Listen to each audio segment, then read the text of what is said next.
Assalamualaikum warahmatullahi wabarakatuh. Bertemu kembali dengan saya, channel Adenium Gasani, channel yang membahas seputaran tips dan trik adenium, cara menanam, cara merawat, pengendalian hama, penyakit, dan lain-lain seputar adenium. Oke, welcome back to my channel. Salam kopi hitam tanpa gula. Selamat pagi, selamat beraktivitas. Oke, pada kesempatan kali ini saya akan menunjukkan cara saya atau teknik saya cara memperbanyak cabang, juga cara menyamakan cabang. Nah, jadi yang saya maksud menyamakan cabang itu seperti ini, teman-teman.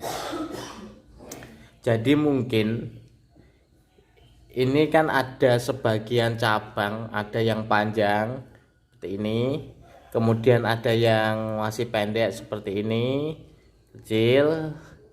Nah, jadi itu bagaimana caranya nanti ketika besar cabangnya akan rata, cabangnya akan sama panjang, juga akan rapat. Nah, seperti itu. Cara saya cukup simpel, caranya cukup simpel, cukup sederhana. Nah, sebagai prasyarat pertama itu memang sinar matahari, teman-teman. Sinar matahari yang sangat panas, yang maksimal tentunya. Kemudian pemupukan ini tidak terlalu terpacu penggunaan kalium dan fosfor. Saya akhir-akhir ini lebih suka pemupukan yang seimbang, teman-teman. Karena pada hakikatnya tanaman itu membutuhkan 3 unsur hara makro, N, P, K, kemudian unsur hara mikro lainnya. Nah, kalau setelah saya amati, kalau kebanyakan unsur hara P dan K itu nanti tanaman itu akan bantet, pertumbuhannya kurang. Nah, kalau kebanyakan fosfor P itu akarnya akan sangat panjang, juga sangat besar. Yang besar di akar, bukan di tanamannya. Nah, seperti itu. Jadi saya lebih suka sekarang pemupukan yang berimbang, karena pada hakikatnya tanaman itu sudah menyesuaikan sendiri kebutuhan N, P, dan K yang akan diambil dari media ataupun udara. Berapa sih kebutuhan yang dia inginkan, yang dia butuhkan. Nah, seperti itu.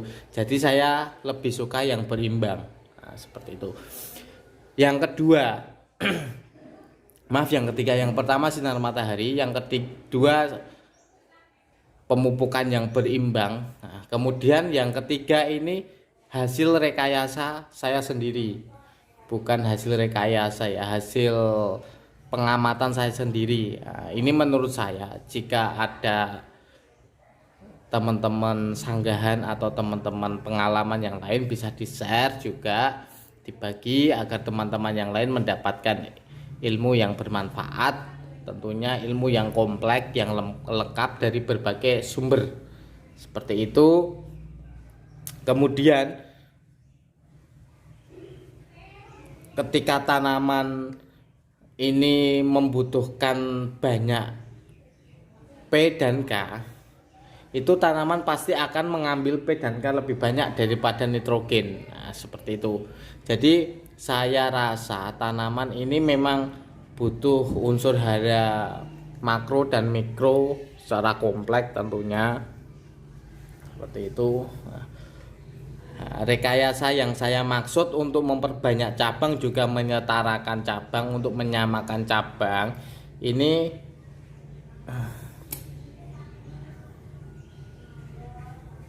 adalah seperti ini, teman-teman. Seperti ini. Nah, jadi bisa teman-teman perhatikan, kalau ada cabang yang panjang seperti ini kita potong. Ini kelihatan enggak? Ini kita potong seperti ini. Nah, kemudian kalau ada cabang yang masih kecil seperti ini, kita biarkan. Nah, jadi nanti kalau ada yang kita potong seperti ini, daunnya maksudnya bukan cabangnya, itu nanti dengan alamiah, dengan sendirinya tanaman itu pasti akan menumbuhkan mata cabang tunas-tunas yang lain yang masih kecil. Nah, seperti itu. Seperti ini contohnya. Loh, ini teman-teman. Ini nah, itu loh. Kelihatan ini lah. Tuh, karena dia berusaha untuk melangsungkan hidup, kemudian dia berusaha untuk apa ya istilahnya? Gini. Ketika daunnya sedikit, maka terpapar sinar matahari yang terlalu panas, maka tanaman ini akan butuh penguapan, butuh berfotosintesis. Kalau tidak ada daunnya, tanaman akan riskan busuk ketika air melimpah di media. Seperti itu. Jadi tanaman pasti akan menumbuhkan tunas-tunas baru daun untuk memenuhi kebutuhan respirasi tersebut. Nah, seperti itu. Jadi keuntungannya kita untuk melakukan metode seperti ini itu pertama, cabangnya akan bertambah banyak.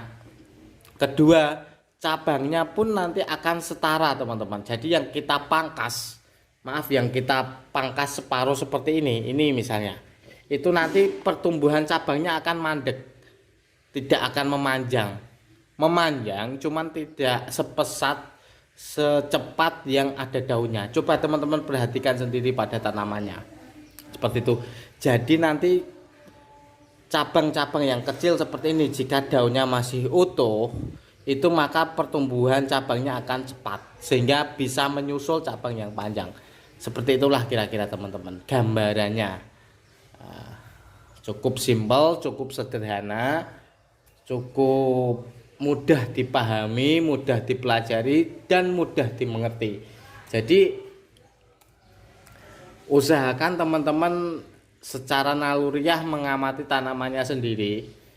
Nah, kalau ingin menerapkan metode seperti ini, kalau tidak juga tidak masalah, karena memang metode ini yang saya anggap paling efisien, paling sangat berpengaruh teman-teman. Nah, seperti itu. Ini sudah saya modifikasi semua.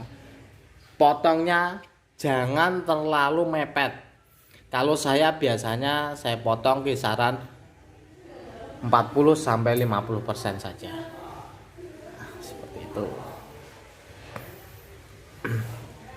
Jadi tidak ada yang dipotong habis, itu tidak ada. Karena saya memang tidak suka teman-teman.